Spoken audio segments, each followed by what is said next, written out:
Hail, hail! The Celts are here, and what the hell do we care now, guys? We're in that part of the calendar that me and McBride like to affectionately refer to as the international dead zone, where basically nothing happens, everything grinds to a halt. It goes by in the blink of an eye, as well as taking an eternity, and we're right in the middle of it.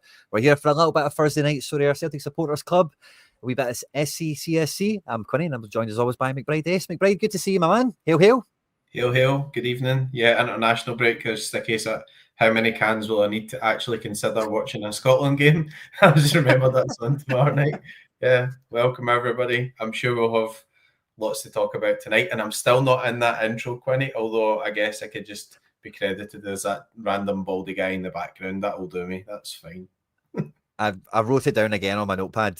McBride on intro because I keep forgetting to pick up that, so terribly sorry, but I will get on that. It's firmly on the to-do list. It's been an international dead zone's a great time to do a wee bit of housekeeping like that. Sadly, it doesn't feel like Celtic felt the same way coming into this kind of period.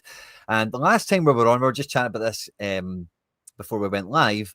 But this time last week we were on, and you had your ear to the ground, finger on the pulse, McBride, and on the show here.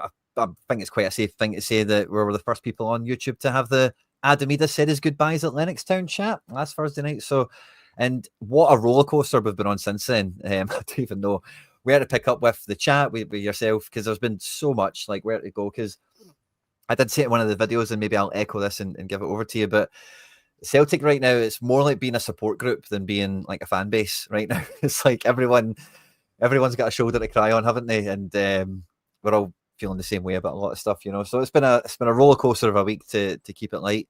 But yeah, how are you feeling, and what's kind of at the front of your mind these days? I mean, I think Monday night it was just like disbelief. Like it was just like total disbelief. I mean, I think like after Brendan said, all right, Ida will only be sold if we get a replacement in, and that type of thing. And obviously everybody knew then at the weekend that he'd went away and he was done the medical and it all like broken. So right, that's fine. And then so on Monday night, you thought, okay, well, they've sanctioned that move. It's definitely going to happen. So there's stuff happening in the background. And then just like a huge sense of deja vu, if you know what I mean. Like, the Dahlberg stuff. So it's like, yeah, Dahlberg is the sort of main target. And then you're thinking, all right, we're not going to spend 10 million in a striker now. We're not in the Champions League, right? It's not happening.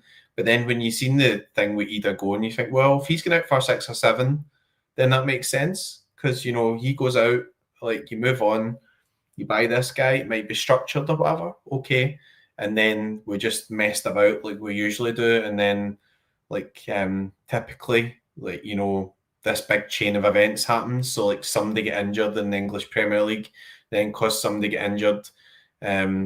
Chelsea recalled someone from Sunderland, Mark Giroud. So then Sunderland decided they were going to buy Brobbey from Ajax. And then because Ajax were selling somebody for 20 million to the English Premier League, they wanted a striker, and then they went to buy Dahlberg. And it's like, but this is all completely avoidable. We should have like not left ourselves in this situation where we are chasing apparently our main target in the last couple of hours of business. And then it was just like amateur hour, really, wasn't it? Like, it was just like you're sitting watching the telly going, if I had any hair, I'd be tearing it out type thing. Of just disbelief that we were in that situation. I don't know, me and you haven't caught up, so how did you feel watching all that unfold? Couldn't believe it. I was on cloud 9 for parts of it, but it was like, oh, brilliant, we're going to get Dahlberg. And a lot of the chat, like you probably caught whiffs of it as well, was we're going to get 4 guys. We're going to try and get 3 guys. We're willing to break our transfer record somewhere. Like there was some noises and some whiffs of some positivity, even right at the end, where you felt, do you know what, maybe it's going to be too little too late, obviously, for the entire season. But, like if the squad comes out stronger, it's still stronger. We still get to enjoy the benefits of that, a good football team winning matches and, blah, blah, blah, all the stuff that comes with that.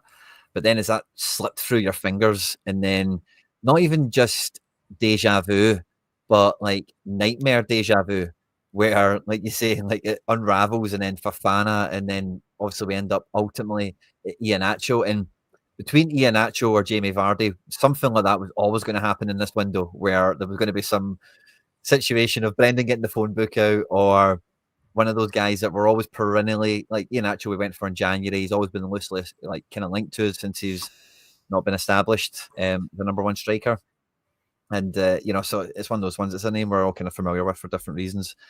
But the style that it happens, and even just where he's at right now in terms of his career, it's just so far removed from where we were like 12 hours prior. Never mind days or weeks or anything like that. So it was just absolute kick in the teeth, to be honest with you. And I think a lot of the feeling I had was similar to stuff I've seen a lot of people expressing across social media, of like this kind of apathy. I remember the season we didn't win 10 in a row.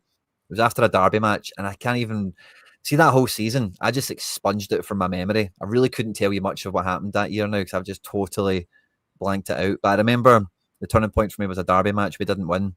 I know we didn't win. I can't remember what exactly happened. And it was like we were only going to get back in the title race. I just remember being so raging and gutted that they let that get away from them, So it was that kind of feeling, but not quite to the same level, just on a smaller scale. But it's hard to put into words what you would call that. If it's like, I don't know, disappointment or anguish or whatever, I don't know. But that same kind of feeling is how I ended up coming out the day feeling, but on a lower scale. If that makes sense. Yeah, and then there was obviously a bit of like there was a bit of anger creeping in as well. I was actually starting getting a bit angry as well. So obviously you think back to that. See, I don't really remember that much from that season either, but I do remember there was a bit at Christmas where like everybody was on the cancel your Christmas parties and this is all going to change, and like Celtic buggered off abroad and they came back and somebody breached the rules, or they had breached the rules inadvertently, or the rules had changed and then people weren't allowed to play, and you just like felt as if the club was just like out of touch with people. And even just give you an example for that, right? So obviously that season we didn't lose that much money, but we lost some money. And I remember that season, obviously people were supplied with a stream instead of the season ticket, and the stream was shite. And it's like, you are Celtic, right? You've taken out all these millions of pounds. Your people are saying we don't want to go and claim our money back. Put on a good stream, spend a few grand on it, make sure it's a really good stream. And then they just delivered this absolute pile of crap that you just couldn't get logged into all the time, and it was rubbish and just that type of thing. So just a kind of mediocrity type thing. And yeah, I mean, thinking of that sort of Monday night, it was just like anger, disbelief, deja vu.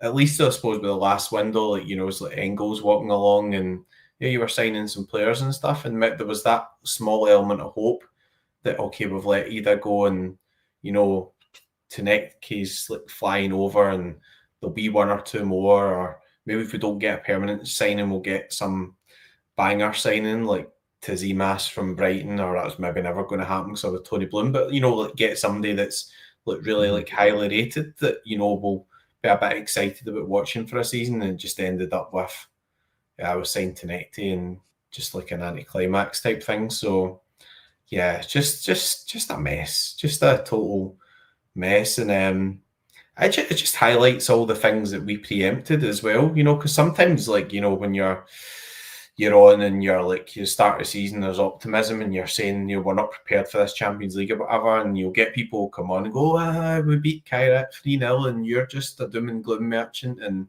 blah, blah, blah. But actually the way the Champions League qualifiers played out and the recruitment strategy played out was what everybody was all worried about, and everybody apart from the Celtic board actually nailed what was going to happen. And that's the most like annoying thing. It was like your kind of worst fears are playing out here, and maybe Nacho's decent or whatever, I don't know. It's not really a high chance he is. He can't really seem to get a game for Middlesbrough or anything. Like, he's obviously not really the player he was in the past. But yeah, with Monday night and you're into Brendan's phone book, it's just like panic stations, and it's just horrendous. Just wrong. Just shouldn't have happened. So yeah.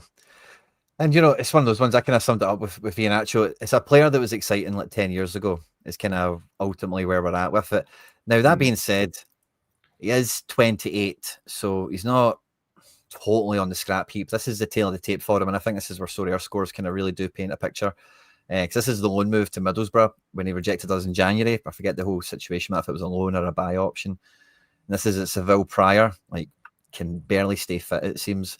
Before like a decent spell in the Championship with Leicester, having previously would just lose the graph here when they were in the Premier League with Brendan Rodgers. He gets sacked that season.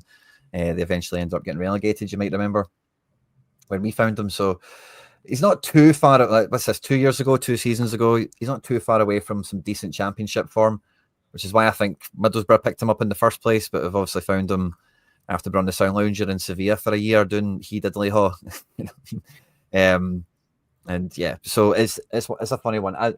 I'm not sad about it in the sense of like, oh, no, I'm sad, but at least I know who he is. At least it's not another Vicun Bio or Louis Palma or, you know, just one of the... And Vicun Bio ended up being half no bad for other people, or Amido Balde, you know, and these guys, you just don't have a clue who they are and what they potentially offer. At least this guy's kind of at least somewhat of a known element.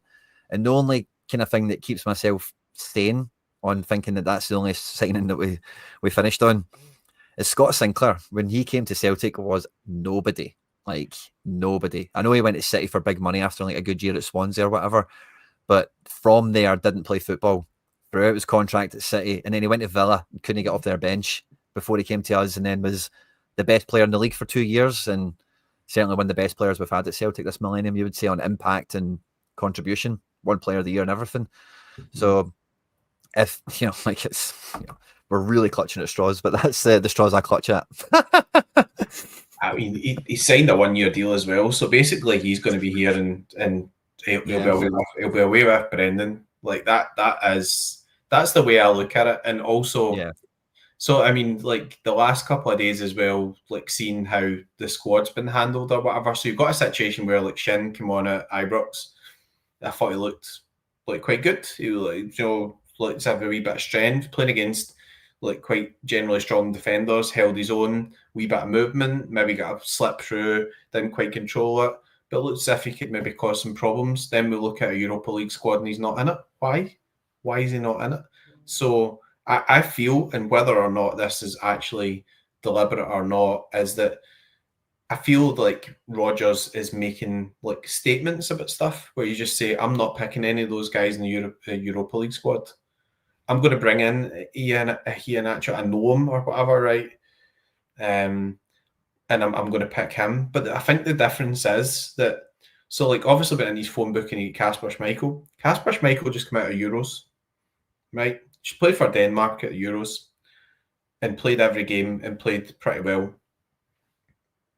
Iheanacho, I don't know, what level is he at? You know, is he capable of getting to a good level? We'll come back after the international break. We've got Kilmarnock, then you're right into Europa League games. Why have you picked that guy for the Europa League when he's not been playing or anything? He's not exactly going to be up and running for the first Europa League game away from home. So why would you not include somebody like Shin? Why was Kenny not in the squad at Ibrox?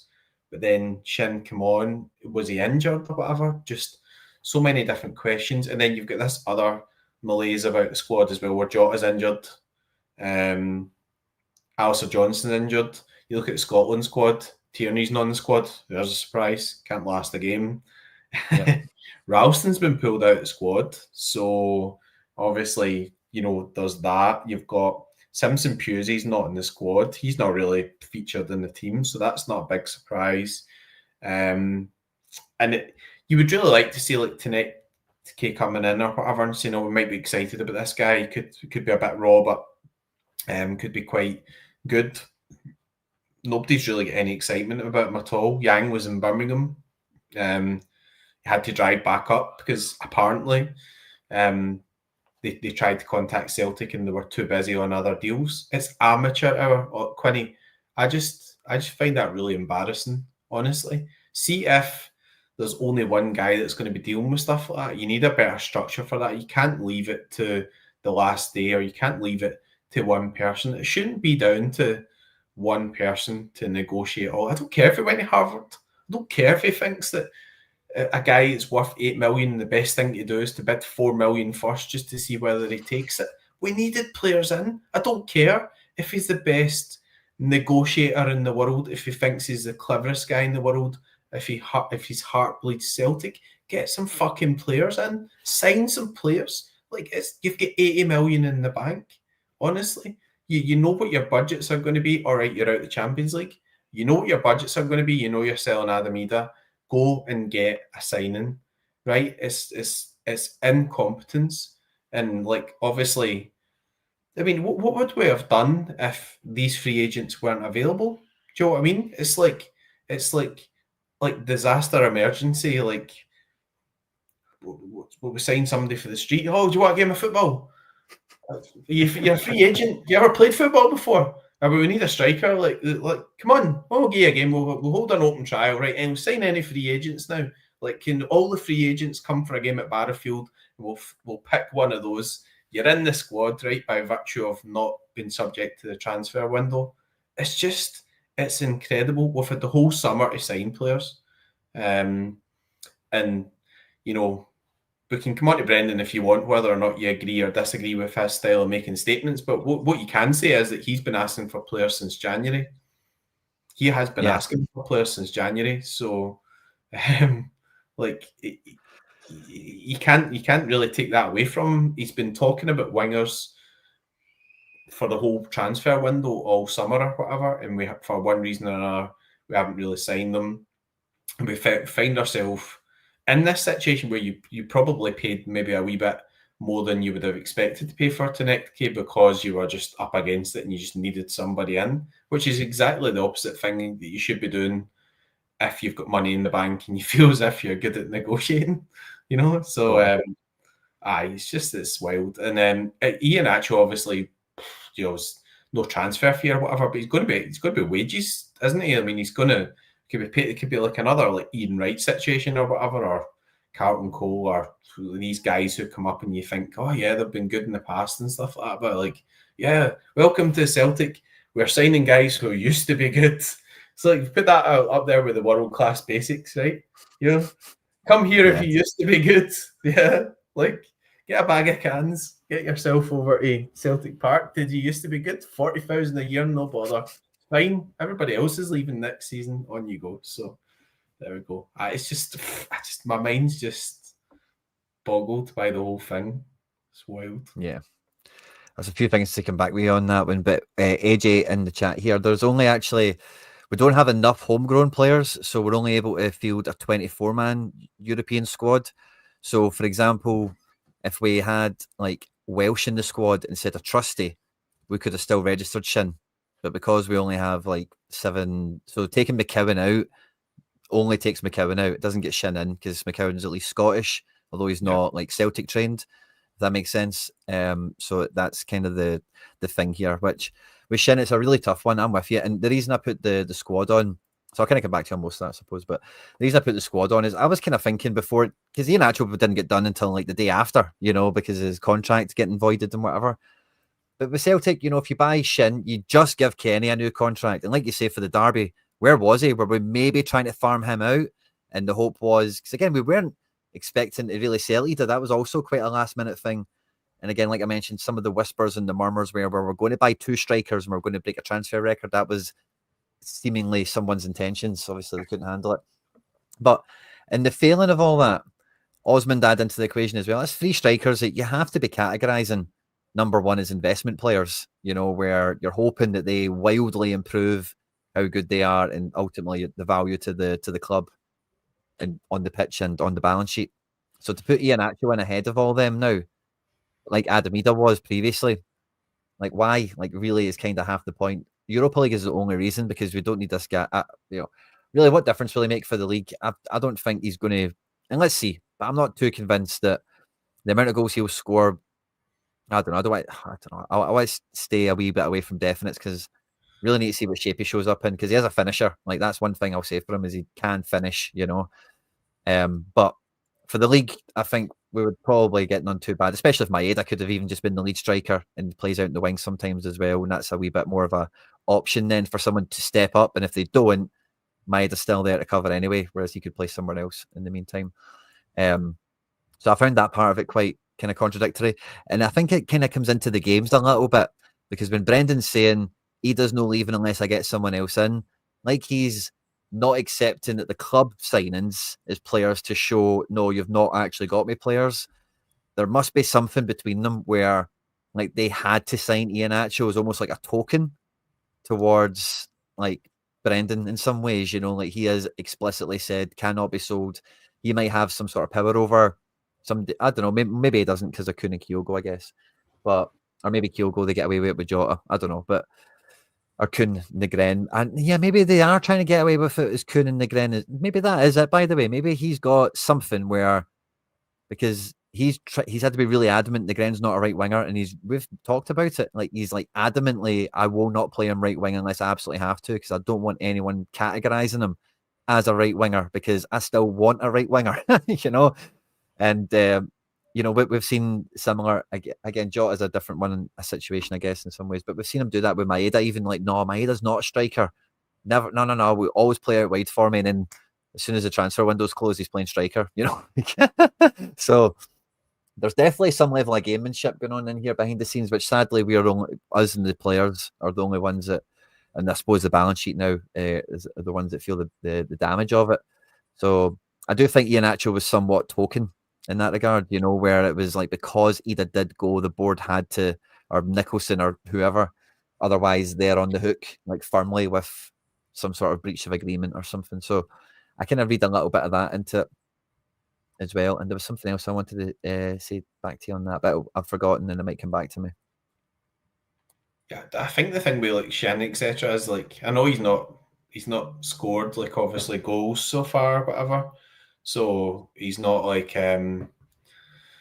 he looks okay, but he's not as if he scored a hat trick or whatever, right? But like Rodgers talks as if he doesn't exist. You know what I mean?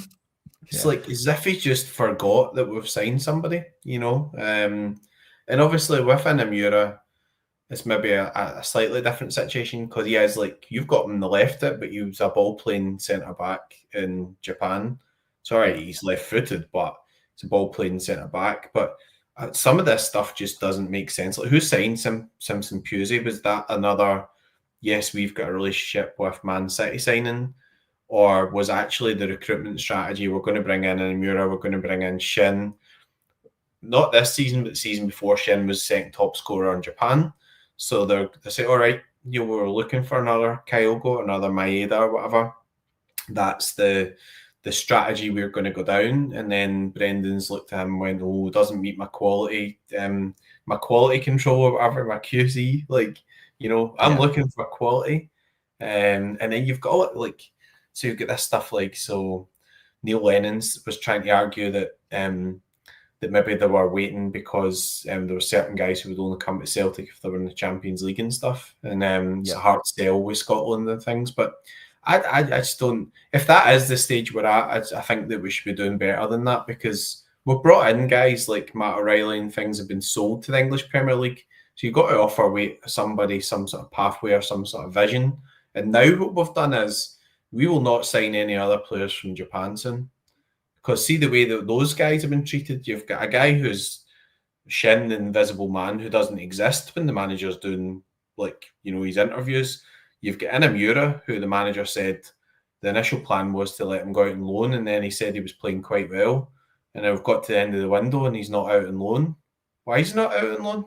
Like he might still go out on loan. There's some windows open. Yeah. Wouldn't rule it out.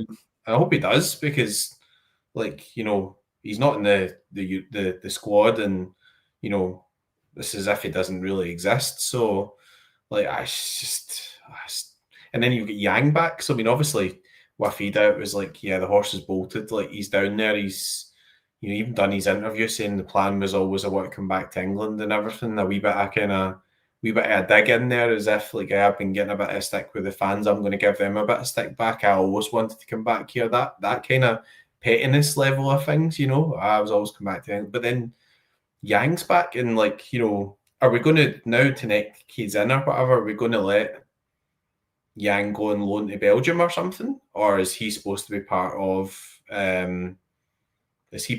like this sort of wing that we've got now where Nygren was pretty poor at Ibrox in the wing and he's not got any pace, so I can see why he doesn't see him as a right winger, because I think he can play right wing when you've got 10 men behind the ball, but he's got no pace whatsoever. So he's not really a right winger.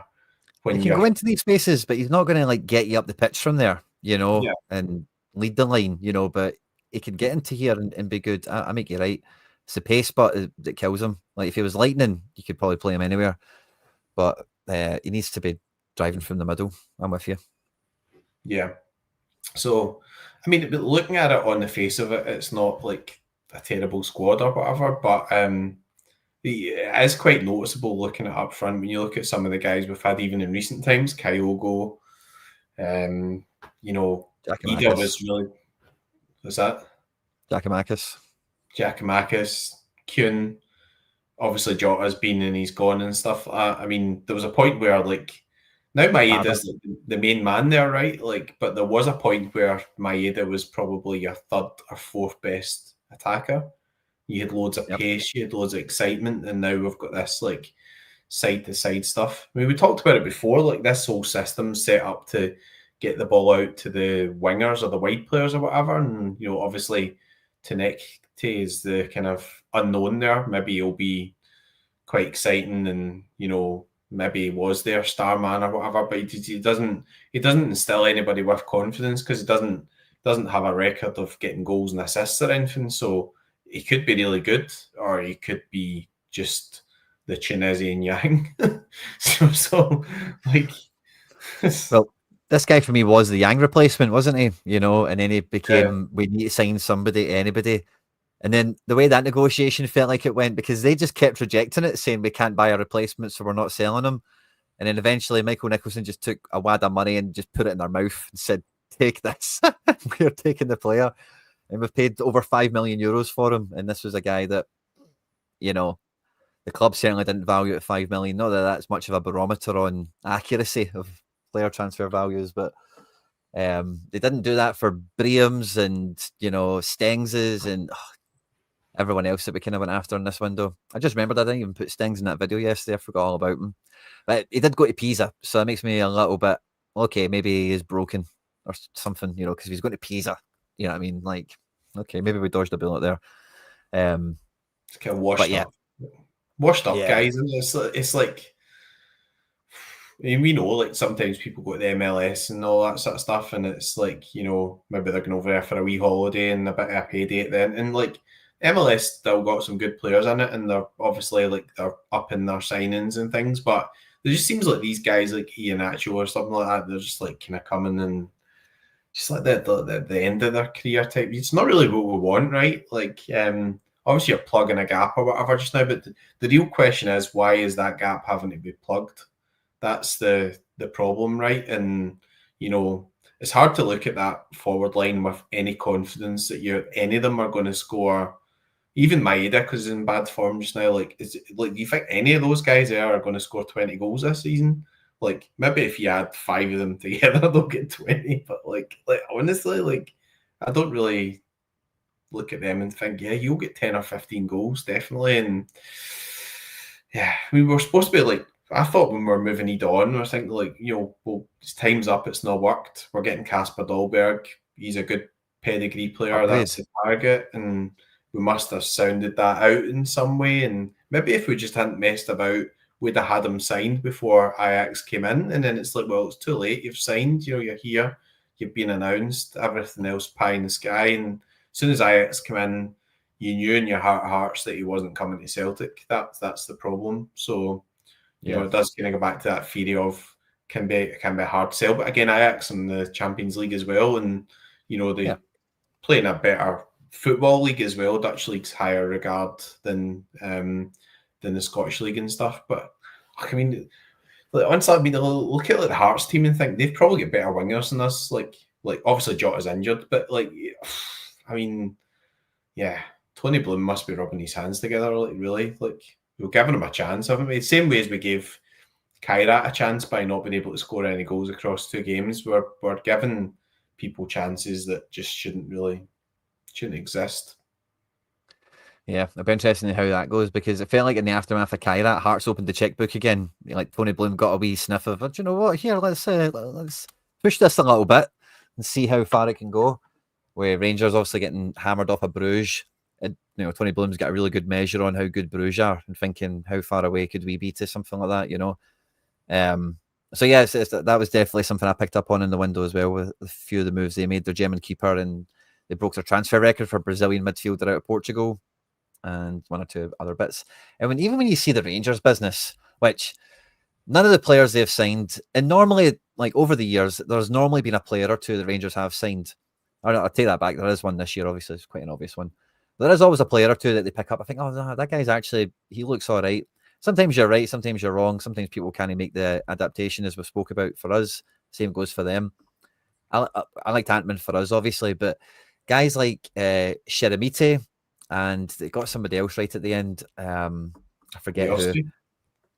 I wasn't thinking about Miovski, but yeah, I guess he falls into this category as well. I wouldn't want them, the Celtic. I guess with what we've got here, I guess everyone would go, Quinny, you're mad not wanting Miovski, but like, I would rather, like everyone's saying, Iheanacho leaves with Rodgers. I'm quite happy with that, because see whoever comes in, they need a striker then. There's no way the club isn't going to sign a striker at that point, and they don't want someone. Well, I know, as soon as I said it, out loud, I was like, "What are you saying, man?"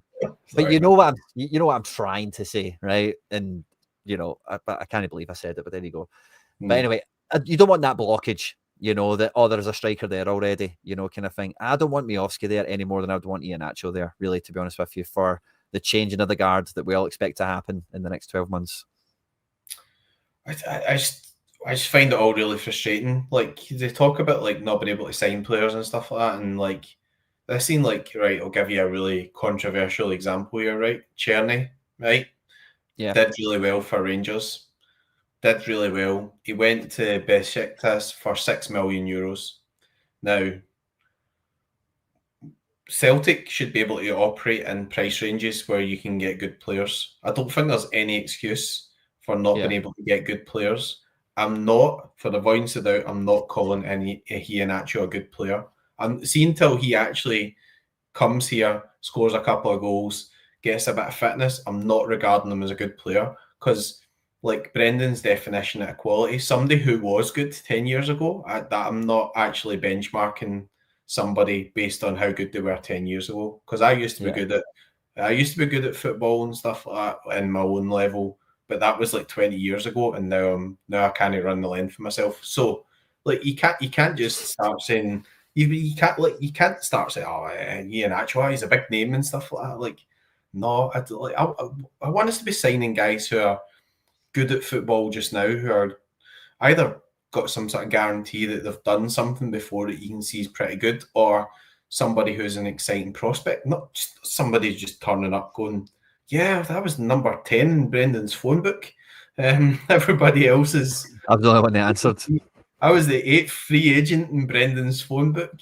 So like, I actually phoned up on Monday night. I was the only one that answered, and it was just really embarrassing. Like, they had to like terminate his contract because there wasn't even enough time to get a transfer done. So it's like, yeah, I'll definitely sign you if you terminate your contract. And then there was this bit where it was like, oh, maybe you could go to Mexico or something, and just pretty embarrassing. So like, but yeah, I mean, like my point about like Czerny and stuff like that, there are good players transferring and going about for 3, 4, 5 million. And that's the price range we seem to be operating in, even with the Europa League. And we just couldn't sign any of them. So, I don't know what was going on. I really don't. They're saying that maybe Michael Nicholson might do an interview for Sky and stuff like that. And if he does do that, good on him, because people are kind of calling him out and saying you don't communicate, and, we want a bit of an explanation and stuff. So if he comes and he does that explanation, then all right, you got to give him some credit for that or whatever. But the stuff's got to change. Like the overall thing is that stuff's got to change. If the whole problem was that we're relying on one guy conducting loads of these deals on Monday and there was loads of activity going on, we shouldn't just have one guy. You should have a director of football. You should have a recruitment team. You should have him speaking to somebody else saying, right, that this is what we want to do, and should have some help with it. It just shouldn't be just him pulling his curtains on Monday night going, oh, I don't want to speak to anybody now because I've not got any of these deals over the line because I've been lowballing everybody since the weekend. Like, it's just, it's wild. Just wild. Yeah. Chat's on fire as well. So thanks to everyone that's tuning in tonight. If you haven't done so already, please do smash the like button. It goes a long way to supporting the channel. And thanks again to everyone that joins us on Substack as well. All the YouTube videos we've got go on to Substack with no adverts on them. As well as that, you get access to all the articles and all the kind of insider scoops and everything that CeltsAreHere have got. I thought I would share one of them with you tonight. This just got posted earlier on. Inside Celtic's deadline day disaster. So if you're into horror shows or you like to really watch the bleeding, you really like to watch the car crash in slow motion, Mark Hendry, Insider Scoops, has got all that stuff in here as well. Overpaying, the Dolberg collapse, chaos behind the scenes, and much more. So feel free to check it out on the Substack, as well as all the stuff that we do here, but without adverts and all that good stuff. And yeah, I was going to bring that into the equation. McBride, you brought this up again before we went live. Daniel Levy has left Spurs, and if there was ever a signal that maybe some of these non-football people that are just messing up football teams, like Ed Woodward's gone, Daniel Levy's gone, maybe somebody at Celtic sees the writing on the wall and just says, you need a new man for a new time. It's somebody else's turn to do this. We've taken it as far as we can. And they give themselves the opportunity to leave on some sort of non-negative note, if that's possible at this stage. I don't know, but try, you know what I mean? Try and be heroes, man. Try and make Celtic fans like you. Yeah, I don't think it's that big of an ask. You know what I mean? Buy some players. Make sure we beat somebody big in Europe at home once a year. You know what I mean? And we're all happy. It's not too much to ask, is it? Did you know that Michael Nicholson has got a degree in negotiating from Harvard? Well, Spurs. I don't think that. Oh yeah, he could go to Spurs. Oh, that would be nice, wouldn't it? That would be nice. I don't see that. I don't see that happening because I was watching a bit of Levy's Tottenham stuff over the summer, just kind of listening out for all the post-Ange chat, really, and whatever. And he was, in a lot of the interviews, he was with another guy, and it was like, oh, I can't remember his name, but he just brought him in. I can't remember where that guy came from on our football team, I think. And there was they were a duo, and together they were going to do stuff. So I think he's maybe quasi the replacement, and that was some sort of handover period, maybe. So maybe, but yeah, we'll cross our fingers and toes as well. Just while I've got Twitter on one side here, I'll just show you this so I can put it away. But we had a lot of movement and traction from Celtic fans across social media with the Celtic supporters affiliation. I think that's the name of it. I forget. They put a big statement out. The North Curve put a big one out as well, which is signed and backed by a bucket ton of people. Honestly, genuinely countless Celtic fans have got behind this. Feel free to pause the screen if you want to read over it. Most of you have probably seen it by now anyway. But in the last 24 hours since the original post, an additional 160 CSCs, including the show tonight, the SCSC, 29 fan media and online platforms have signed the open letter. The signatories represents tens of thousands of jungle gyms from around the world. We urge the Celtic FC to respond to the letter as a matter of urgency. And there's a lot of people signed it now. And honestly, this is the first part of the thread for all the supporters groups. And you can see they're all in alphabetical order and they cover the globe. They really, really do. On the first one, I was like, oh, there's actually a lot of supporters clubs in Dumbarton compared to a lot of other places. But now that it's filled out a little bit more, there's lots of Celtic clubs everywhere as well, like multiples per cities and stuff like that. Multiples per names. They're named after players and all sorts of stuff. So great to see the length and breadth of the Celtic community, the Celtic fan base, really unifying in this one. And, you said to me before we came on, there's rumours going around that Nicholson does a Sky interview. Maybe that would be the sort of reaction you would get from this statement, but I can't imagine him being on Sky. A la, what was that Rangers guy then, the Yorkshireman? What was his name again? Something Morgan. white. Green. No, Green, yeah. Mind his interviews, I know it'd be nothing like that, you know what I mean? But I just can't imagine Nicholson on Sky. Well, he's done press conferences and stuff like that as well, hasn't he? And so I mean, there's a couple of things obviously to address, and there's the things in that, and those are well publicised, so that's fine. But we've talked about it in the past, I think, as well. This kind of actual disconnect with the fans. So, they run the place like a business, and they want to get in. They want to sell as many Adidas strips as possible. They want to sell all the trainers. They want to charge £4 for a Fanta. They want to sell all the hospitality, they can sell for as much as possible, what to monetize it all that's good. But, you know, at the end of the day, like, you know, nobody really has any power to actually make any change at that boardroom level from the point of view of who the shareholders are, who are in control of the club. But where the fans do have power is that, you know, if there is this sort of boycott of the Europa League games and the place is half empty, that affects the money that's coming in. And we know they like that because they love their bonuses and their, you know, all that type of stuff. And they seem to be quite proud about not spending the money and, you know, what make sure they're getting value for money and stuff. But as soon as, you know, the place is half empty for all those European games, that's going to hit the income. So, you know, nobody really wants to be at that stage where they're saying just don't go to games or whatever. But if there's anybody that says just, you know, I'm coming out the home ticket scheme or whatever, they're absolutely within their rights to do so, because it's enough is enough. Like, you know, like we even talked about it on here, saying like, I'm just, you know, if we'd signed all these good players or whatever, I'd probably be saying, all right, I'll just like, you know, buy that kind of fourth kit or whatever. I'm enjoying myself. I'm getting a bit of entertainment, sign good players, going to get his name in the back of that shirt. What are we doing? We're doing the opposite. Like this big disconnected boardroom level with the manager, and the manager's calling out the boardroom, and they just don't even like communicate with the fans or whatever in any way. So it's just run kind of like this kind of old school way that will not see the test of time. Like the world's changing, right? You look at like Wrexham, right? And I know Celtic are not Wrexham, but look at what they've done.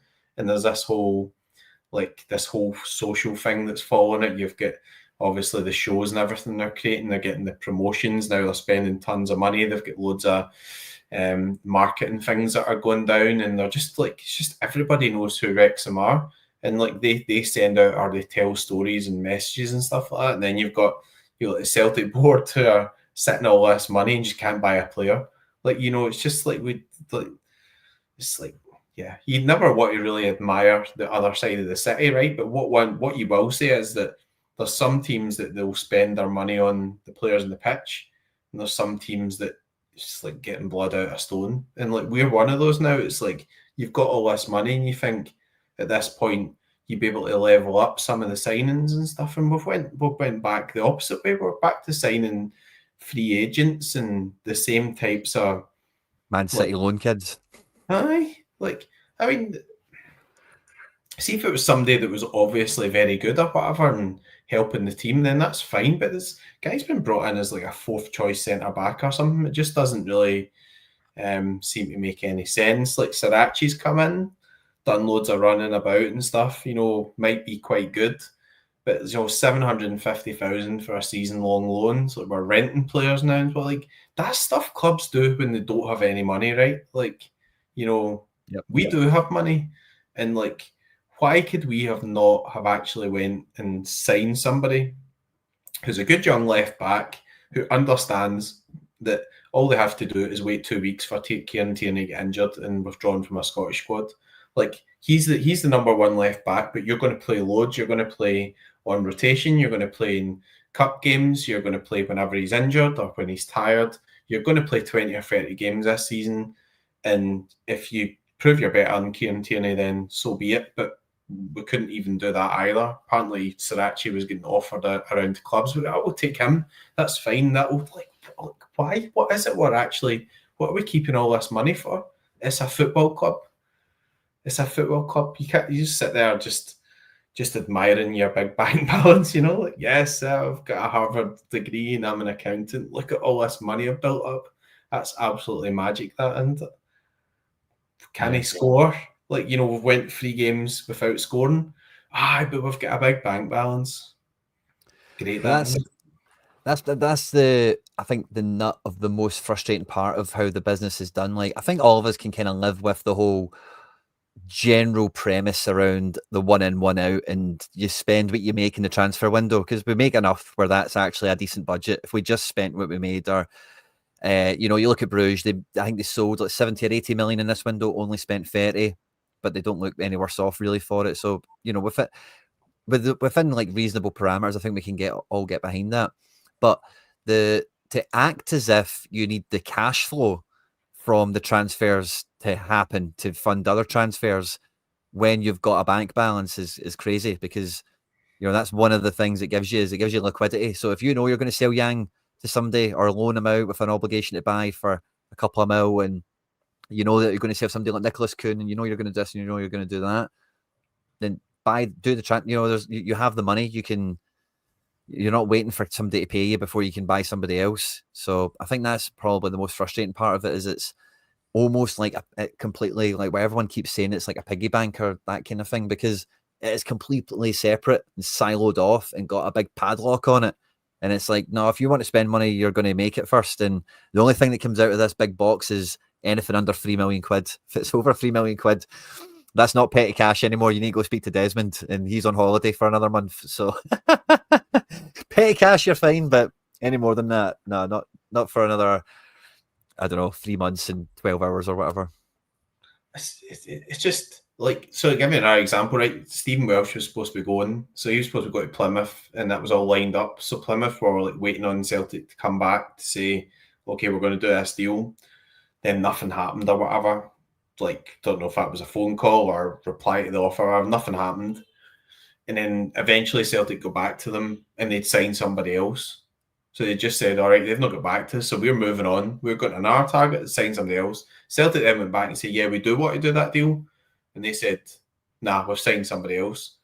Like that is incompetent. Like, if you're having negotiations or you're trying to get deals done or whatever, one of the key things is you be getting back to the person on the other side, because you're creating a risk when a deal's not concluded that the deal just doesn't go ahead at all. It happened with Dahlberg as well. If Celtic had just went in and Anderlecht said, we want X, Y, and Z, and Celtic had just said, right, time's of the essence here, we really need somebody in, we're going to get this deal done. We know that Ida's going to Swansea, he's down there, he's passed his medical, we'll get it done. That guy would have been signed. And instead, we were still haggling or whatever, or still trying to send offers, and then somebody else come in and gazumped us and got him. Like, it's just mind-boggling stuff, like how we're even in that situation. And also, we seem to spring into action after the qualifier. Why? Why are we springing into action after the qualifier? Everybody's been sitting talking about how we needed players in for the qualifier, for the big game that's potentially going to win you 30 million more or whatever. And then all of a sudden, there's all this activity after the qualifier. Like, it's just so arse for elbow, it's unbelievable. Like, why would that even happen? So, like, even if they do come out and say, yeah, well, we're trying to do X, Y, and Z, and those guys would only come if we're in the Champions League, then, well, that strategy's been proven to be completely and utterly incorrect, because we couldn't beat Kairat Almaty. So if the manager's saying we need guys in, then, you just got to go and get the guys in and then make sure you win it. And then, that's the way it is. Like, it's just baffling. And it's annoying because we know Briam, right? We know he's good because we knew him in SCSC. He's got good data. He's done stuff in Holland. Go Ahead Eagles, won a cup. You speak to the Dutch fans or whatever, and they're all like, can't believe you bid 2 million for that guy. He's one of the best players in Holland. Young players in Holland, not one of the best players, but the best young players in Holland. So he's playing in a good league and he's doing well. A league that's produced loads of guys like Virgil van Dijk, Mickey van de Ven, whatever.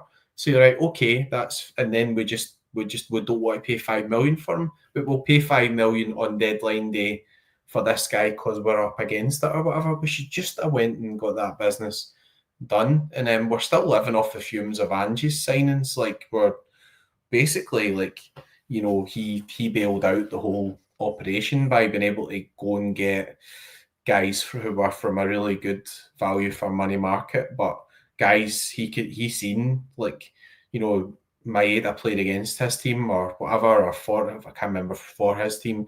But then like guys like Hattati played for Frontale against them and he knew they were good and he went and he signed them and he thought they'll do well and all that sort of stuff. So he was able to go to that market and that bailed us out, because where would we have been without that signing, Joe Blogs that's 31. Wanted Matoma as well. The board shat it on Matoma. Well, I think he'd already agreed to go to Brighton, so I think it was kind of. Did we miss him? I thought it was the other way. I think They wanted a wee bit too much for him, and they're like, "Nah, we're not spending 5 million or something." We spent maybe. 4. I mean, that's well, you can't rule that out, Quinny, can you? You can't. You just can't really sort of rule that out. Like that's maybe possible, but I think we're maybe just a wee bit too late, like in terms of trying to get him. But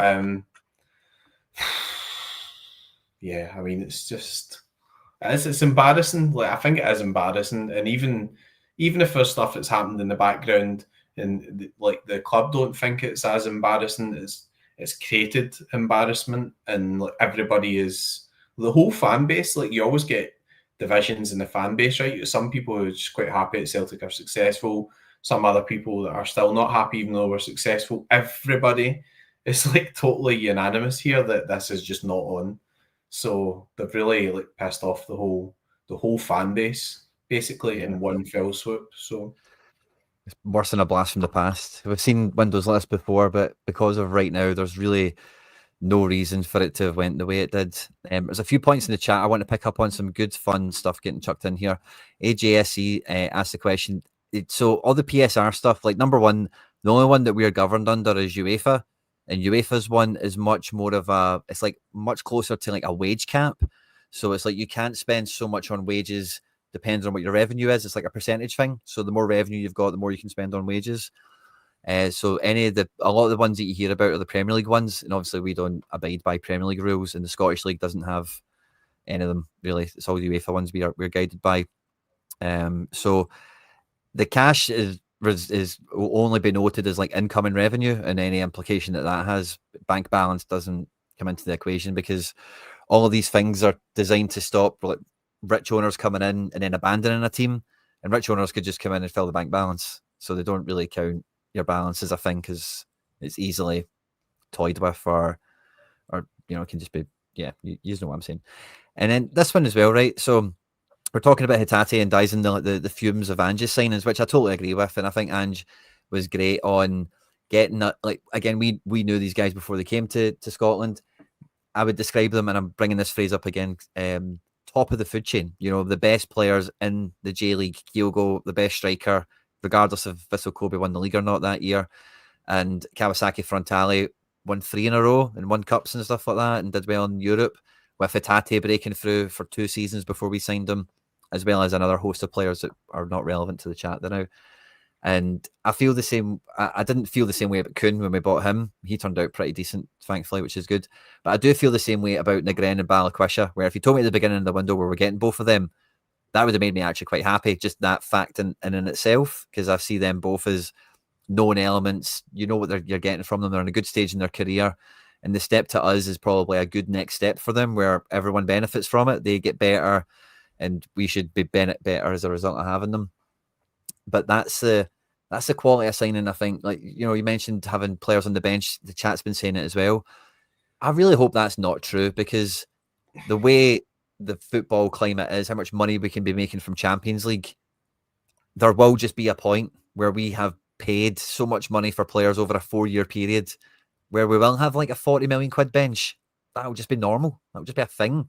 We'll have so many guys we've spent 7 and 8 million quid on. That'll add up, and then, so I really hope that isn't a thing where it's been held against them. Like, oh, we spent all this money and it's on the bench. See if those guys are still on the bench. It's kind of a good thing for the players that are still here, that they're keeping those guys out in a sense. It's not an absolute fact or an exact science. Obviously, I'm sure everyone will agree with that. Don't take me the wrong way.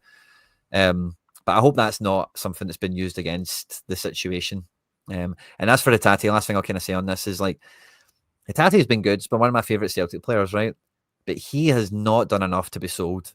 Like, if you've been scouting him, and just imagine your job was to scout football players, would you put your job on Hatate being a £20 million transfer to the team that you work for in the Premier League or Spain or Italy or whatever? You would be nervous. You wouldn't be sure, I don't think there's anyone that would say much different, even his biggest fans. He's great and all that, but would you, and again, I'm saying 20 million, maybe you think it should be something less, but Celtic probably won't want to sell for any less than that, because Hatate is seen in such a light, and we all value him because we like him and he is good.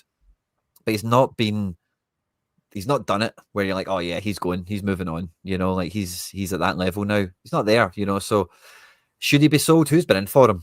is what I would say, and as long as he continues to be, like, let's see how he's getting on and stuff like that, right? Because I think he's very international centred and he's not made the Japan squad in this window. No Champions League football. He might be a bit bummed out. And there is actually some word going around that him and Dyson will probably seek a move in January, which I would probably think is actually logical and is probably quite a likely thing to happen based on Kyogo going last January. And I don't know. The only thing is the World Cup squad. Do they want disruption of moving house and all that stuff before a tournament? I don't know. But anyway, should have Tati have been sold by now? I don't think he's ever really been in a situation to be sold before now. Really. Yeah.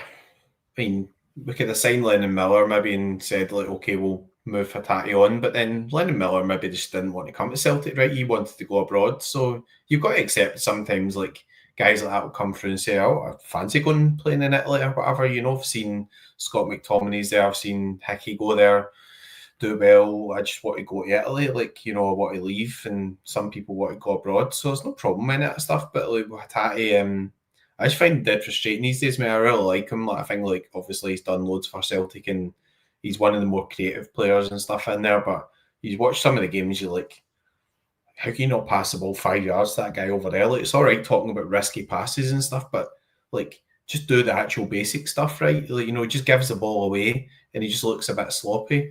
He's not doing it deliberately, but as you say, like, I don't think he is high enough level for, like, that type of move that you might think is going to be, like, move on his career type thing, because he's definitely got ability, but you look at his SCSC scores, they're horrifically bad. They're so bad.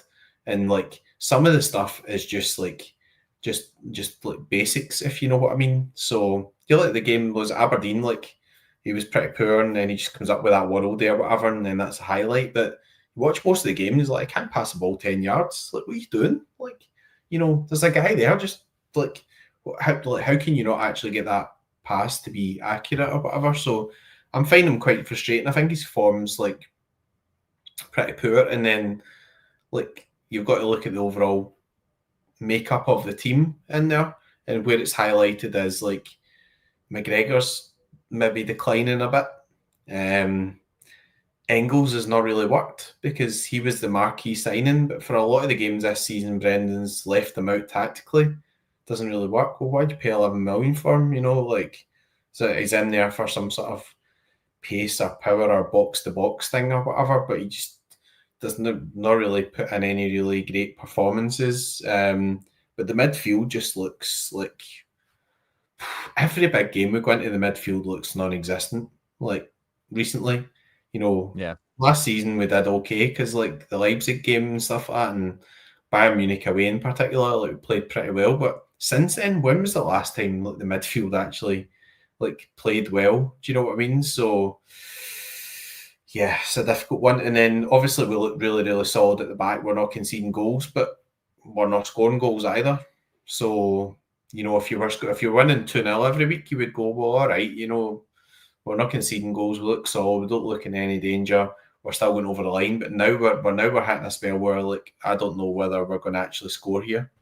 And that's where you start dropping points, because then you get 0-0s or you get 1-0 up, and then the last minute somebody hits somebody's ass and is in the top corner, and but you should never be in that scenario, right? Because you should be 3-0 up at that point. So it's getting to the point where it's just looking a bit disjointed and just not really confident that we're gonna. Remember, we used to have a chat and was like, we're going to give somebody a doing here, like, 5-0. So I said 4-0 against Rangers. I have to apologise profusely for actually believing that we could put in an attacking performance, but, like, seriously, like, 2 shots on target in that full game. Rangers never had one, by the way. They never had a shot on target, but it was horrific. Like, just such a bad performance. So yeah, it was. Yeah, I guess in terms of tactics and the manager, that's another thing a lot of people are kind of chatting on at the moment as well, in terms of, the style of football, Brendan, and everything that goes around it.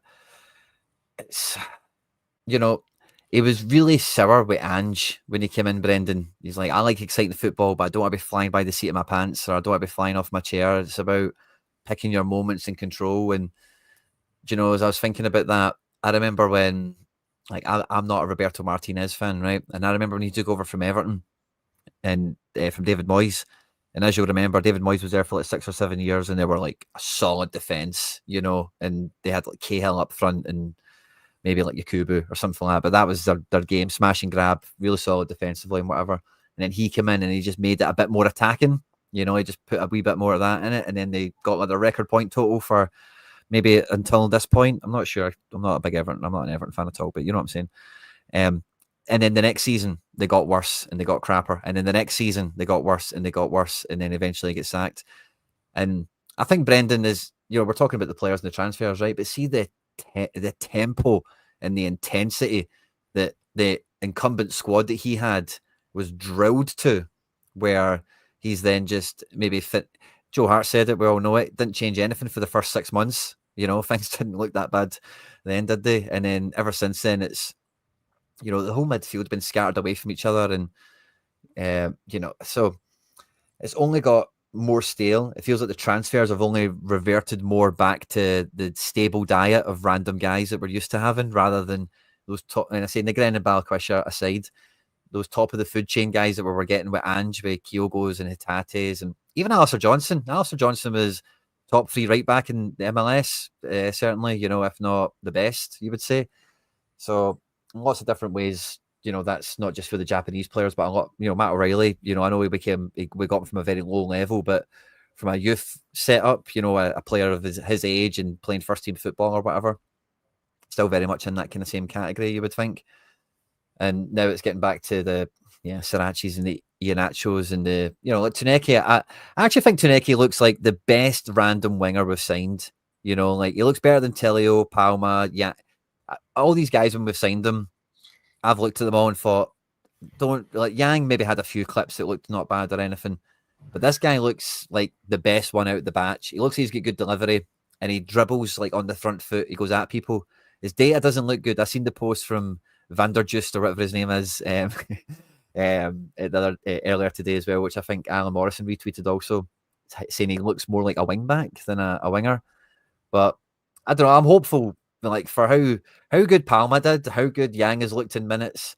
Obviously, Tello never got off the ground. I'm hopeful this guy can do better than what they did. And, you know, both those players had a month when they looked all right, didn't they? So maybe this guy can look all right for 2 months.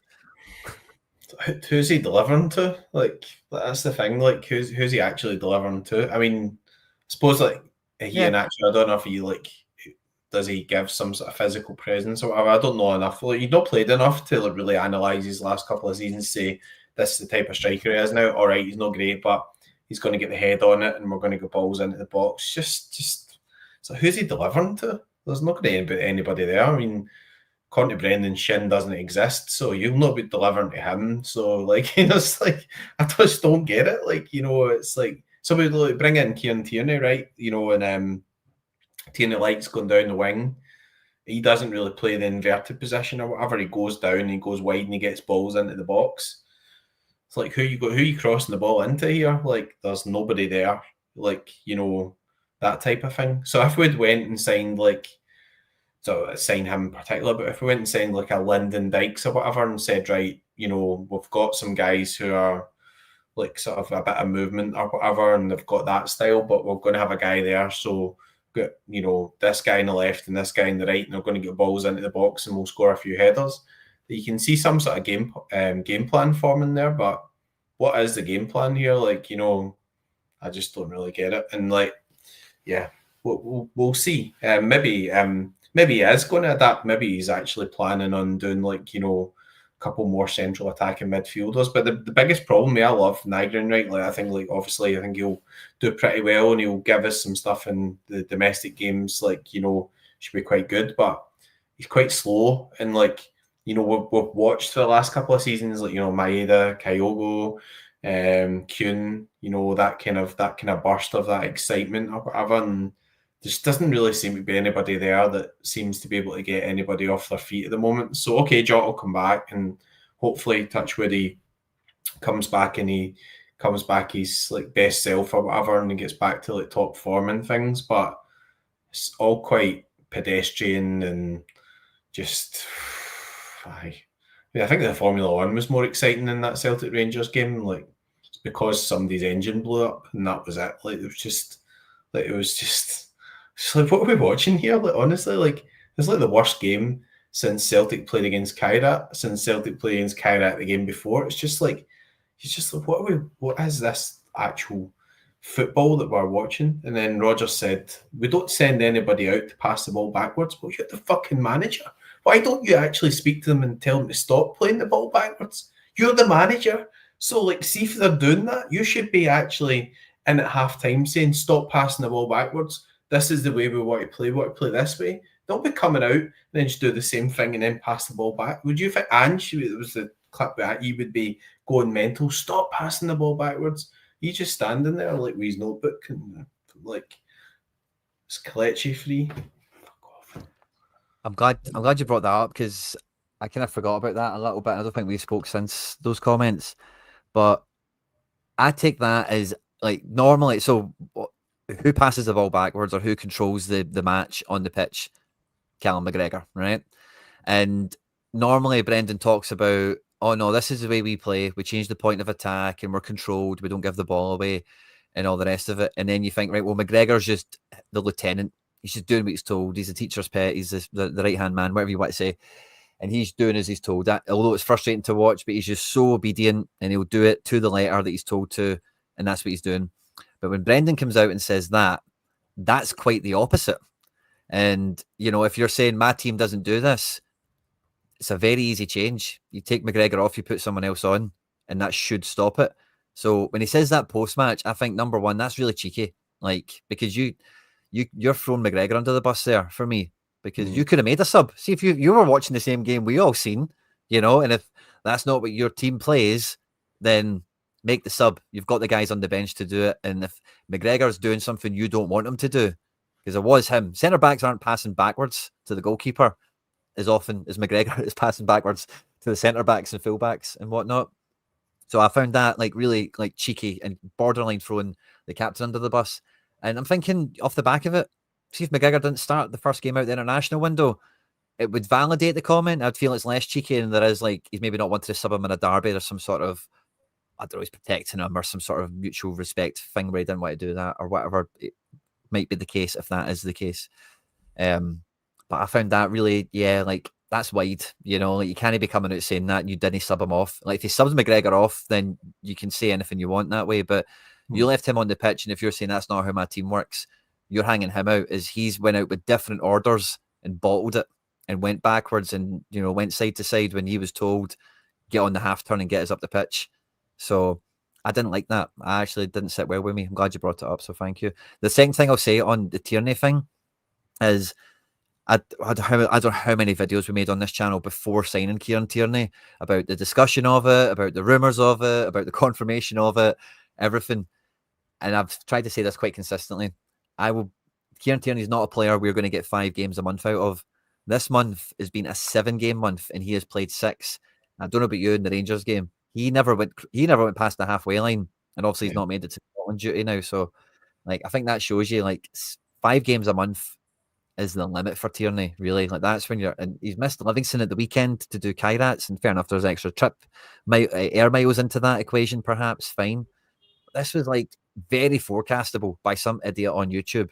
So how the professional medical team and how the transfer department aren't fully across that is also something I would just throw into the chat again when we're chatting about Tierney, because I don't think Tierney, I think Tierney's been great since he's been back overall, but the second game at Kairat and the derby, he was a player in a pair of boots. You know, that was kind of it for the most part. He didn't go down the line, wasn't he really attacking anything for us, and fine, you know, but he defended very well. We didn't concede any goals, fine, you know, but again, very forecastable, again, somebody on YouTube has been saying that before signing him, so surely the elite managers and the professional medical team and whatever could have seen that one coming and kind of adjusted it accordingly. But anyway, just because we were chatting about Tierney and stuff there, so I had to get that off my chest and put it in there. But he did say as well, it's like, we're just being careful with him and we'll hopefully build that up afterwards, and then next minute he's out of Scotland squad. I mean, like, if you can't do that, then just retire from Scotland international duty. Like, you know, McGregor did it as well. He said, like, you know, I'm gonna call it a day now. If you can't play the games, like we've given him a 5-year contract. Yep. 5-year contract. Now, hopefully, is actually just an adjustment thing, and he's not used to playing those games, and we need to get him more up to speed. But why is he out the Scotland squad? You know, have they just said to them, yeah, he was knackered there, we don't want to play him again, or is he actually injured? Like, why is he out? Is he not capable of going playing? And that's what we discussed before as well, right? It's like we need him to be fit to play. You know, why play him like as a left centre half or something? Just let him stroll about like Carter Vickers does, and you know, buy an hour left back or something. Play Scales left back. Scales has been brilliant. Play Scales left back, play Tierney centre back. I know. I mean, Scales not like Scales probably a better striker than Adam Ida, but he's not he played a bit of left back for Aberdeen and stuff like that. But like, if you look at it, like, I mean, what I will say is that against like Rangers, he defended the box impeccably. People getting his back because he's passing, but that's, I think, is mostly a frustration about how the team's playing. But he defended absolutely, like, everything that went into the box. He headed it out. He cleared the front post. He tackled. He was absolute. Rangers did not have a shot on target. So see anybody that's actually directing anything at Liam Scales at the start of the season. Celtic have not conceded a goal in the league or a goal against Kyrat. You can't blame Liam Scales for getting put out of the Champions League. It's not his fault. It's like it's we're not scoring goals. So, you know, I mean, whatever. I don't know what the sort of plan or whatever was there, but you know, that spell where it was like Tierney was coming off and Scales was going on to sort of cover him and stuff like that, and you're like, well, all right, but like, you know, he's not an attacking left back. He's not even a Greg Taylor or whatever, you know. He can't get a game in Greece, but magic. Greg Taylor, when he was on form, was our best attacking midfielder. If I've said it once, I've said it 100 times.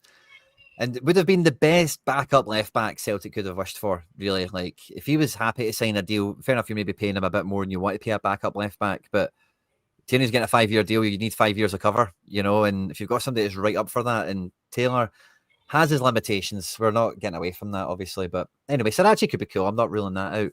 But on fullbacks, Ralston has also left. He was seen gubbing painkillers in the Kyrat game, didn't train before the Derby match, played the Derby match, and is also exited Scotland. So I think with Scotland, Tierney is load management, and I think Ralston is borderline, like, he's maybe got like a bad toenail or some, you know, he's got something he can play through if he really needs to, but if he could keep his feet up for a week, it would probably help him. He did get like a kick in that game, didn't he? It was like he went down in the box and the guy had landed on his ankle or his foot or something. So like, that's a genuine injury. But with Kieran Tierney, it's like he runs about me. Like, you know, I'm old. Well, I'm not old, but like football players wise, like I'm like, yeah, you know, so play this. We'll get a game of the walking football where you're not allowed to run too much. Like, it's just like, you know, you're playing for Celtic here, you know. So anyway, hopefully Tierney comes through that. I mean, it might just be that it's like been a bit of a reaction to the fact that he's had all those games, but again, it's not playing full 90 minutes either, and that's quite, because even when Carter Vickers was kind of, he spells where he was struggling, he would always get through a game, you know, because he was playing centre half, so maybe not as much running or whatever, but and it's changed the style a wee bit as well. So comment on there about the kind of inverted fullback and stuff, and Tierney doesn't really play the way they were playing before, so you've got to adapt it a wee bit, and actually that means that you've not got another person in midfield as well, you know, so that could be causing some of the issues that we've got in midfield, because we're just, rather than having 4 guys in there a lot of time on the ball, now we've got 3 guys in there on the ball, so there's definitely work to be done. But the bit I'm most concerned about really is up front. Like, you know, back is to keep clean sheets or keep it tight or control the ball or whatever and not do anything daft, but are we actually going to score any goals? Like, that's the tough bit now, is what you're, you know, because goals was never a problem, like you mentioned earlier in the show. You know, we'd always be on here, right, well, 4 or 5, you know, what are we going for this weekend? What do we think the score will be? Whereas right now, like 3 games on the bounce, 0-0 draws, very important ones of that. And even at that, you know, I've seen it on the post-match breakdowns, maybe the Aberdeen game. Yeah, the Aberdeen game was decided by some pretty special finishing. I know one of them was with inside the box, one was outside. So, but both of them were like quite like cutting edge moments, and that's all we really had in that game. So there's all, and subscribers on this channel know all about the writing on the wall that we've seen coming with some of the style of play issues that we've had, and some of these are kind of chiming in on it again, which I love to see. But I think is it missing an inverted fullback now? Yeah, kind of, because we've been used to it. Our eye sees that we need another player overloading and attacking. But in all reality, like, there's no reason that shouldn't be Callum McGregor now. You know, if you are just going to play with a back four and defend, you know, you can let him off the leash, you know, and when we are pinning someone in, he doesn't need to be anywhere near the halfway line. He needs to be in their box. He needs to be running in, playing with somebody, you know, and then we get just what's more seen as maybe a traditional kind of set up and attack where the midfield's being the overload rather than the left back, which is, you know, the reason it works for the most part, especially when it first comes in, is because it's unorthodox and people don't know how to work with it or defend it. And where's this guy? Why is this guy Greg Taylor on the right wing all of a sudden? You know, it throws people through a loop, you know. So I get that it would help with it and all the rest of it. But the number one thing for Brendan Rodgers he needs in his teams is he needs people that take the game themselves, you know, like, and don't fall. Like, I term it as a rule breaker. I've heard other people refer to it over the last couple of days as a cheater or someone that cheats, you know, like the system, like the rules that we're playing to, you know, stay here, run there, pass there kind of thing. I like rule breaker better. I don't know, it just sounds cooler in my head. But Brendan Rodgers needs those guys so that we're all set up and we're all ready to go and the opposition knows what's going to happen, and then somebody will play a ball that's not expected, or someone can go on a dribble and take a guy out of the game, or a guy can shoot from the edge of the box when it's unexpected, you know, these types of things. And we don't have enough of that. Maeda isn't that guy. He has scored a few goals outside the box and whatever, but he has industry over technique, I think, is a good way of summing him up, you know. And we know Forrest and Yang have got diminishing kind of returns on flair, and no, maybe not Yang, maybe he's, I don't know, hard to quantify that, but you know what I'm saying. We don't have as much of that, so the team then is really one-dimensional all of a sudden, because we're all getting set up in this system, and if no one breaks the rules for 2 minutes and just says this game needs someone to go up front, or this game needs an extra player to be on the wide area to get the ball up the side or whatever, then it just goes stalemate. I kind of likened that. I can't remember who I was talking to, but have you ever played chess with your kids or ever played chess against someone that doesn't know the rules? The only thing that they do is if you take a piece and they've got a piece close by, they'll take it, but they never essentially try and win the game. They're always defending, because if you know the rules, you're kind of putting pieces about and you're doing something.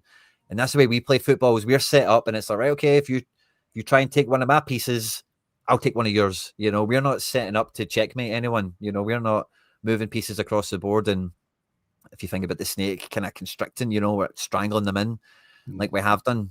You know, it's just we're sitting there waiting for someone to do something crazy and then, oh, checkmate, got you, you know, like on the fly. And football doesn't work like that, really. You know, if you sit still, you just leave yourself open to all the stuff we've been open to. So the Tuneki guy looks like he's got a bit of a dance in him. He can dance on the ball. He can fly a bit. I've got a lot of hope still for Balikwisha. I seen Boyson, who you probably know, Johnny TH, in the chat. I have to comment on the video yesterday saying he's calling it Balikwisha gone by Jan.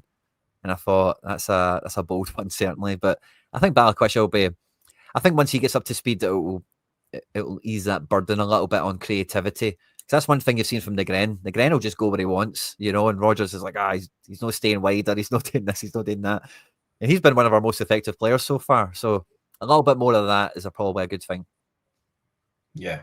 Well, he's not going to really run by anybody, is he? Like, you know, so, like, we would have played that right wing slot, he would just...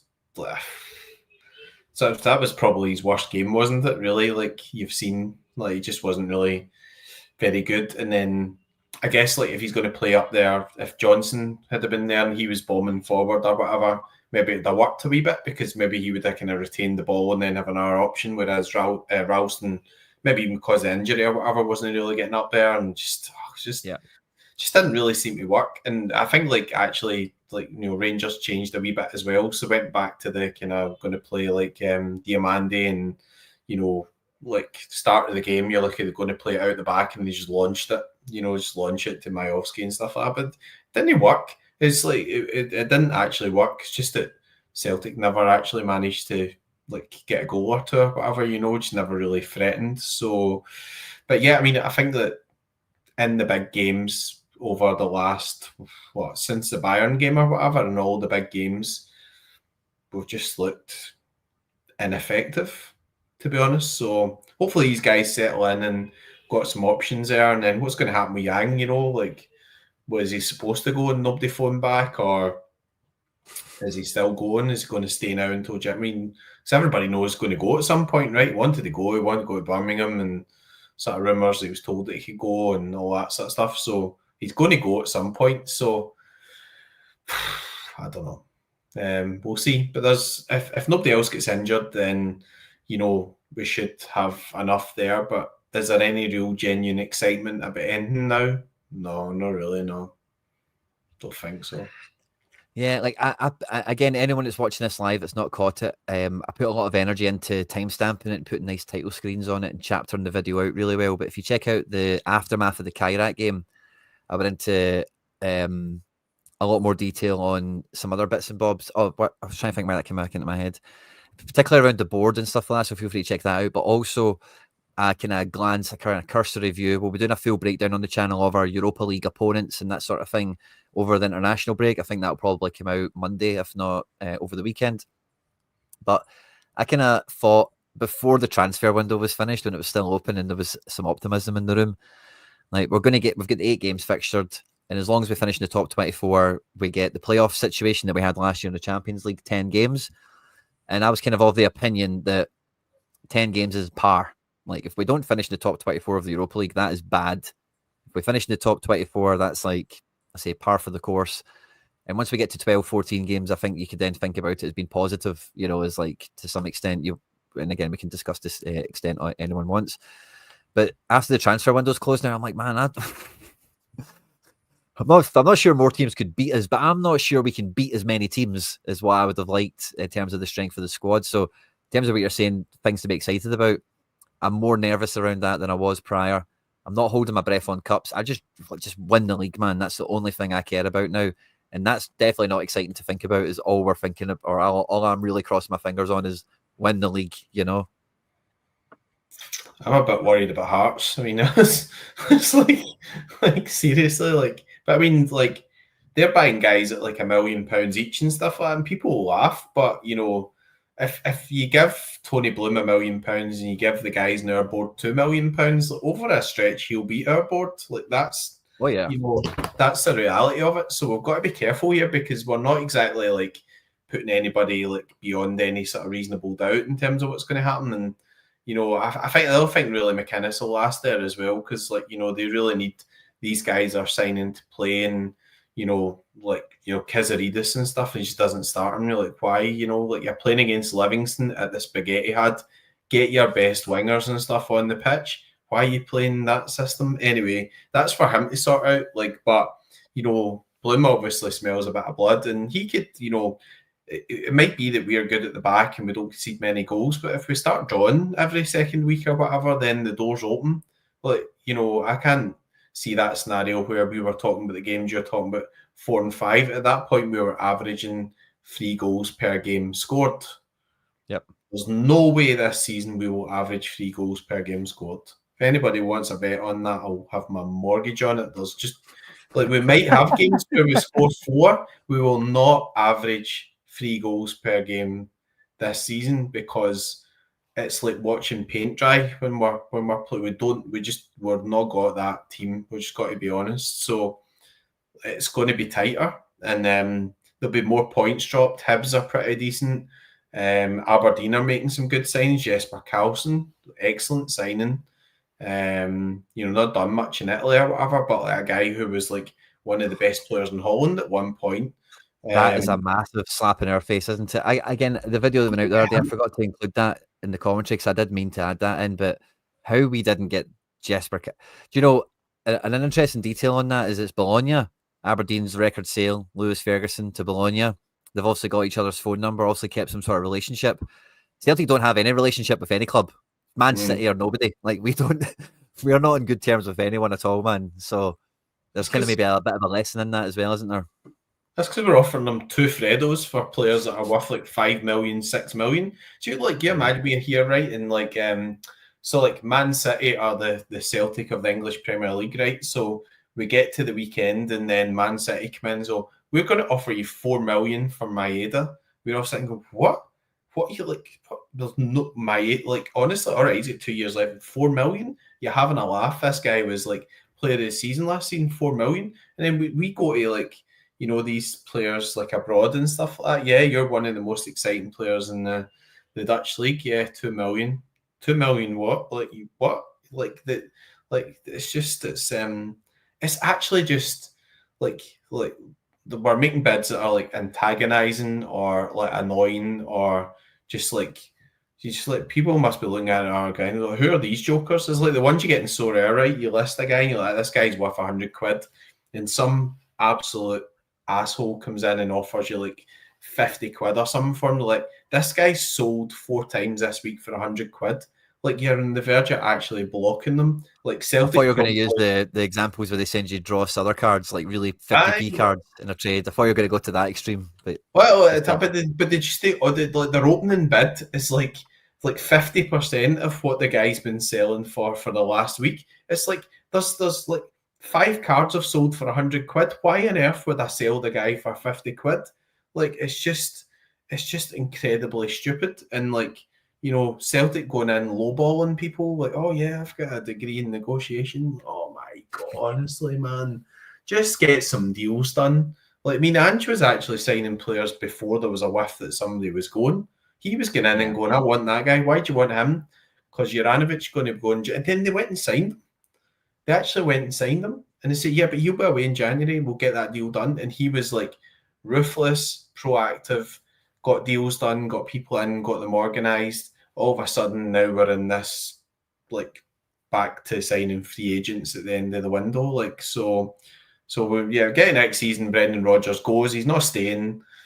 There's no way in the world. If you're watching Brendan, please do like, subscribe, hit the hype button if you like our comments or whatever. Like, he's not staying, is he? Like, there's no way. There's no way after that window that he's staying next season. Like, it's just he's going. So he's off skate, and like you're right, we might need to sell some players in January and then get some club signings in, so that those club signings actually, when the new manager comes in, they can go, oh, this guy's quite good.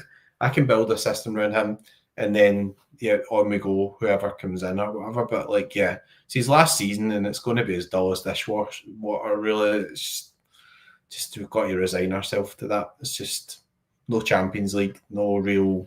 We don't have anybody really that's that exciting, I don't think, in terms of signings. So we're just going to have to put up with it and see what happens with all the stuff behind the scenes and this exciting interview we're going to get in Sky. Now, you keep saying we're going to get it. Do you know we're getting it? I don't know. It just popped up in my timeline saying somebody said that Nicholson was going to give an interview, and I thought, like, it's my phone does that sometimes. It's listening to you, and it's a bit like, it's like, why has somebody randomly just put that up on Twitter? Like, you know, so like, is it going to happen type of? But it's like they've got to do something. They can't, like, you know, all the fans, all the supporters clubs, all the fan media are the customers of the club. The supporters of the club put our money into the club, passion into the club. They can't do nothing. They can't just ignore it, right? That would be even more negligent than what they've done in the window. They've got to address it in some way, surely, in some form. They've got to address it. So whatever way they address it is up to them, obviously. So I was expecting a proper statement yesterday or the day before. And now that we've not had it, I think, maybe if we are going to get one, it'll be maybe next week. But obviously, you've then told me about this thing, so let's see what happens. But they cannot escape comment from this. You know, with the statement we put on earlier, like there has to be recompense. There has to be some sort of accountability involved in this. And I was making a list of it. There's not too many of them yet, but I know at this time there is always a series of sporting directors and all the likes that do interviews on club media or to the press or whatever, explaining the transfer window and where the club's at. Even the Rangers guy, Kevin Felwell or whatever, he's been out and did a full interview on the transfer window, talking about players they signed and why, and players they sold and why, and going through, just giving the Rangers fans some more detail on it. I mean, I heard that, I thought that's definitely like, they've went, let's do this to show them up, because this is kind of the way a lot of clubs operate, even though Scotland tries to ignore it. So let's hope that we get some sort of statement or interview or intel that's from the horse's mouth and not through the grapevine. Yeah. A reply. I mean, the fans have spoken, so you can't ignore that, right? They've got to address it in some way. You would think. Sorry, so got to do something. Some sort of explanation. Try and get the fans back on side. Like it might be that there are some explanations, or that we just didn't realise that Dahlberg was going to reject us for Ajax. Whatever, just come out and just say something. Just try and get people back on side, because these Europa games are not going to be a barrel of laughs, are they? Like, it's not going to be a Champions League night where everybody's all going mental and up for it. I mean, the stadium might be half empty, and like that is realistic. The amount of people I've seen cancelling their tickets and stuff like that, it genuinely might actually be half empty for the first time for how many years. So they've got to do something. Otherwise, they're just negligent, basically, as custodians of the club. So great way of putting it, buddy. Great way of ending the show tonight as well. I suppose we've been on for 90 minutes, which has been good. A wee bit of 90 minutes of Celtic that's no made you cry in the last 2 weeks, hopefully, for anyone out there. The likes of it flying away, guys. We've got up to 106, which is beautiful. If you've not done so already, please hit the subscribe button. It really means a lot. Hit the like button as well, of course. And yeah, I guess that's pretty much everything we've got for today. I'll be back live tomorrow at 5 for what's normally called the weekly catch-up show, but it might just be the weekly therapy session this week or whatever. I don't know what we'll get into, so we kind of went over a lot of stuff tonight, but we'll see. Maybe there's something to go off the back of. We'll watch out for that one. And yeah, thanks everyone that tuned in. McBride, pleasure as always, my man. Hail, hail. Hail, hail. Back your team, sack your board. One hoops.